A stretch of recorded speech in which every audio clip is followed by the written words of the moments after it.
Good morning class, Sairam. Today we are going to start our next chapter, that is gravitation. In this chapter we will learn some basic concept like Kepler's law. After that we will understand universal law of gravitation. Then what is the change in acceleration due to when we go above or below to the earth. Then what is the change in the gravitational acceleration that is acted by the earth. Okay. And after that we need to understand some more concept like gravitational potential energy, escape velocity and satellite, etc. Okay, so just start first the topic, that is gravitation. What is the introduction or what we can understand about gravitation? That is, like if we have a planet like earth and we know that earth attracts each and everything towards itself. Okay, that means there is some kind of force that is acting between these two bodies. These are called field force. Okay, I already told you the types of forces. One is contact force and other is non-contact forces. The first category is contact force and second category is non-contact force.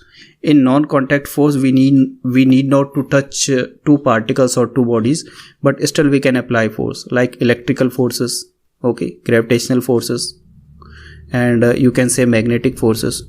All these are called field force. For example, for magnetic forces we need magnetic field, for electric forces we need electric field, and for gravitational forces we need gravitational field. Okay, so in this chapter we are going to understand this category of non-contact force. And contact forces are like what, when a body is kept on any surface, then the weight of the body, that is also a contact force, or normal reaction, that is also an example of contact force. If we talk about friction force, that is also a contact force. If there is no contact between these two bodies, then we can say that there is no friction force exists. Okay, then gravitational force is also a kind of force for which we need some special kind of field that is called gravitational field. Okay, we will learn this also. But for now, this phenomena of attracting other objects, the phenomena is called gravitation. Okay, and every planet has this property. Basically every body in universe attract other bodies. Like sun also have its gravitation, other planet also have their own gravitation, like moon also have their own gravitation. Okay, but this is different, value of g is different for different objects. Gravitational acceleration is different. For moon you must have learned that g is 1/6 when compared to the earth. Okay, so all these things, these concepts we are going to learn in this chapter. So start our first topic, that is Kepler's law. Before understanding gravitation we need to understand some laws given by some famous scientists, and one of them was Kepler. The first law was given by Kepler was law of orbit. Okay, orbit means that path on which the planet is revolving. That path is called orbit. Here you can understand, like the first law is given that all planets move in elliptical path, elliptical orbit, and with the sun situated at one of the two focus. Okay, so what we have, you must have learned about circle. What is a circle? In a circle we have one thing that is called center O, and one thing we have that is called radius R. Okay, so basically in circle you can define these two parameters, center and radius. But when we talk about ellipse, then there are some more parameters. Okay, ellipse is a different geometry. It looks like a circle but it is a little different. Here you can understand, in ellipse we have two diameter. One is this particular diameter, or you can say two kind of radius we have.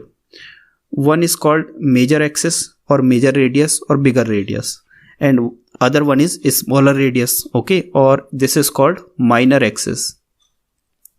Minor means smaller, and this is called major axis. Major means the bigger one. Okay, and if we just complete these two lines or just join these two lines in such a way, so this particular geometry is called ellipse. In ellipse basically we have two centered, say C1, center 1 and center 2. So the first law says that, or Kepler tells that the orbits, or not orbit, the planet that are revolving around the sun, that is not a circular path, that is an elliptical path. Okay, so planet are moving around the sun on elliptical path, and sun is not placed at the center of that path. Sun is placed at one focus of that elliptical path. Okay, like in diagram you can see here your sun is placed at this focus, and on the other focus we have nothing. Okay, and your planet is moving on this path. This 2b represents your minor axis and this is your major axis. After that we have second law. Second law states what? Second law says that the line joins any planet, the line joining any planets to the sun sweeps equal areas in equal interval of time. So suppose here we have sun, and this line is joining sun to the planet, then it is saying that this black line, this will cover this equal area, this will sweep an equal area in equal interval of time. Suppose your planet, position of planet is P, then next position of the same planet is P dash, and it is moving with some velocity V. So from P to P dash it has taken some time, say delta t equal to 1 second. Then in 1 second this planet has covered this much triangular area. Okay, this is delta A, that is area covered by the planet. And in the same time, that is delta t, say 1 second. Okay, suppose your planet has reached up to this position, say P3, and in 1 second it will move ahead, and suppose its next position is P4. Then it is saying that in the same interval of time it will cover the same amount of area. Okay, that is delta A. So basically the law states that delta A per unit time, in unit time delta A, area covered, is constant. Okay, this is because when planet reach closer to the sun, its velocity increases because your centripetal force increases, so its velocity will be higher, and here its velocity will be lower, or you can say it will be lesser compared to the previous one. Next thing is that before going to the third law, we need to understand that how can we say that delta A by delta t is constant. Okay, so in this diagram here it has given some proof also, like two equations it has given. So we will try to understand the same thing in diagram only.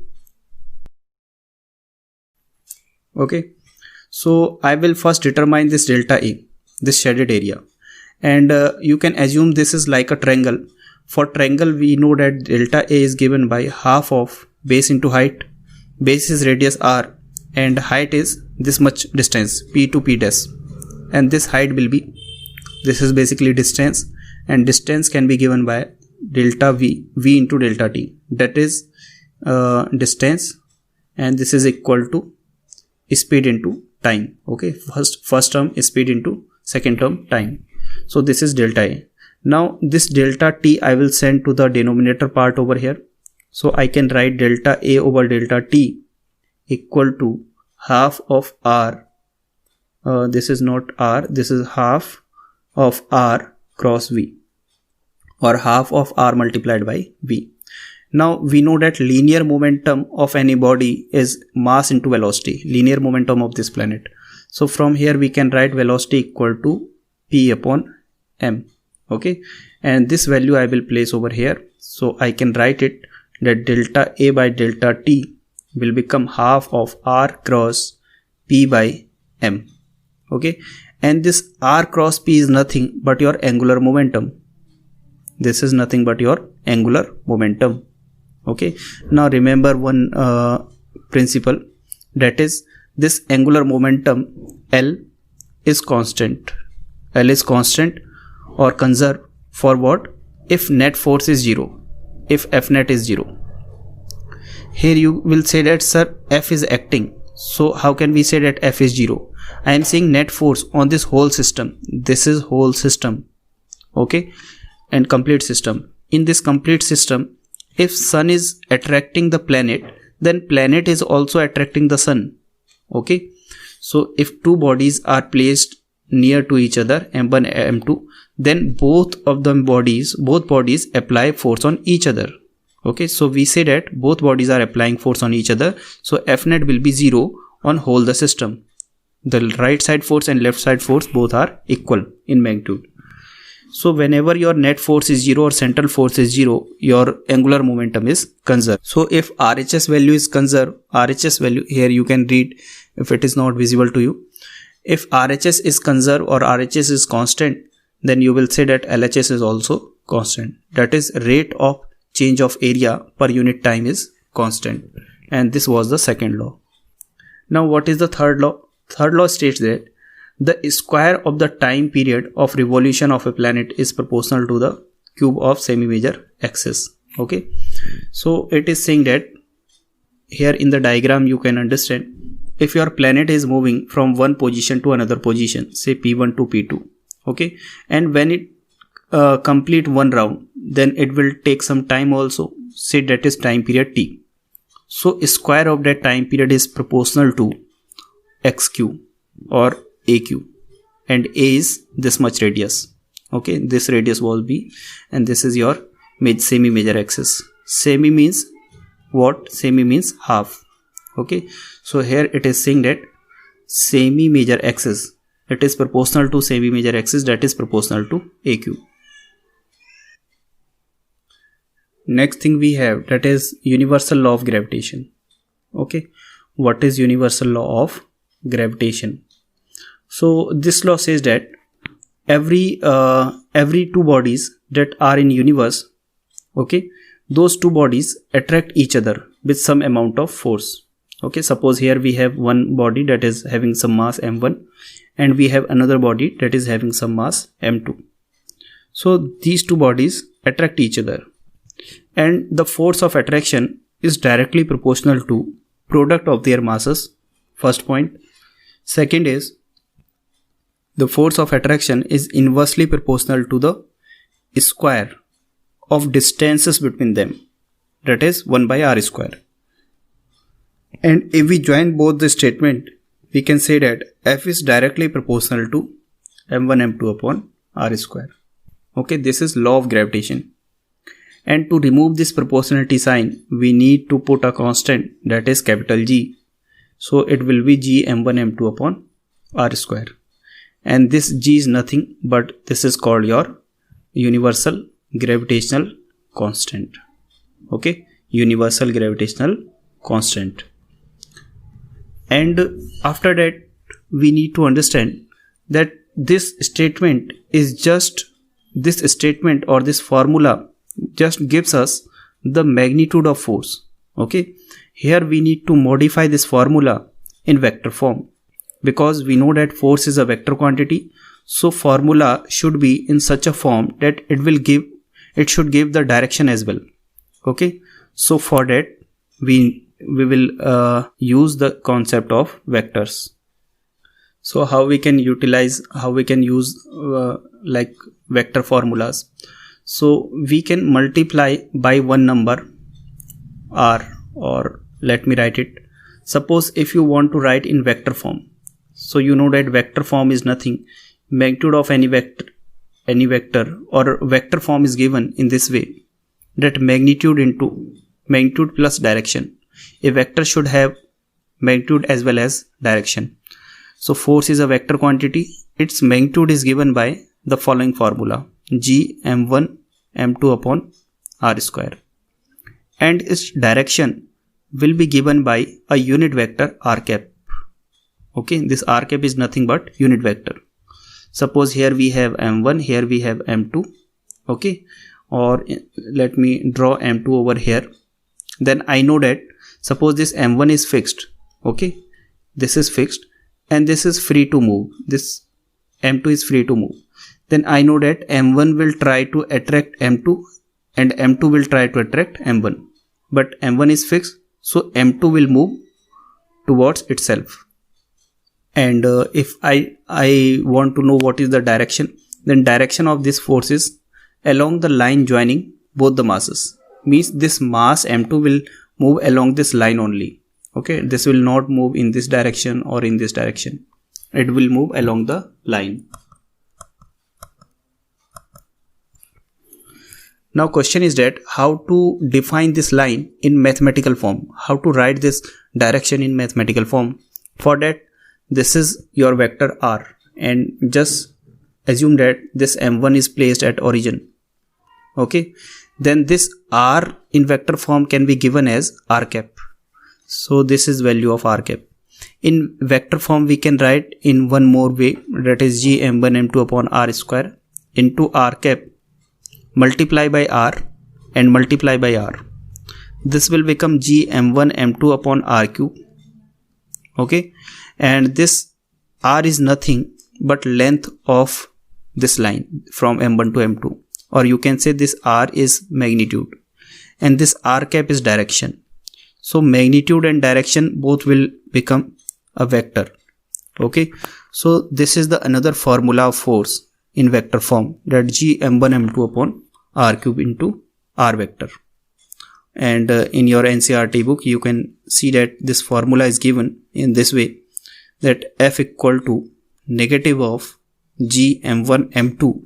Instead of r cube it has mentioned this is vector r, basically mode of vector r and its whole power 3. Okay, and this symbol is nothing but this is basically your vector r. Okay, so you have to remember this form also. Now we know that suppose if we take another diagram, suppose m1 is not at origin. Okay, m1 is at some position and its position vector is r1, and for m2 your position vector is r2. Okay, then this r1 has this direction, this r has this direction, and r2 is along this line. By law of triangle we know that r1 plus r, first vector plus second vector, can be given as third vector by law of triangle. So from here you can write r equal to r2 minus r1. Okay, so your force expression can be given in this way, g m1 m2 upon r, that is r2 minus r1. This is vector r and its whole power 3 into r2 minus r1. Okay, and this is the complete vector. So here it is saying that r is your r2 minus r1. You can write in this way also. After that we will learn some basic application of this formula. Like it is saying that 3 equal masses of m kg are kept at the vertex of an equilateral triangle ABC. Okay, here you need to understand, one diagram is given, an equilateral triangle ABC is given, and one mass small m is placed at A, B and C. Means 3 masses are placed at each corner, and this triangle is equilateral triangle. After that it is saying that at the centroid G of the center, one mass 2m is also given. Okay, this 2m is also given. So here you need to understand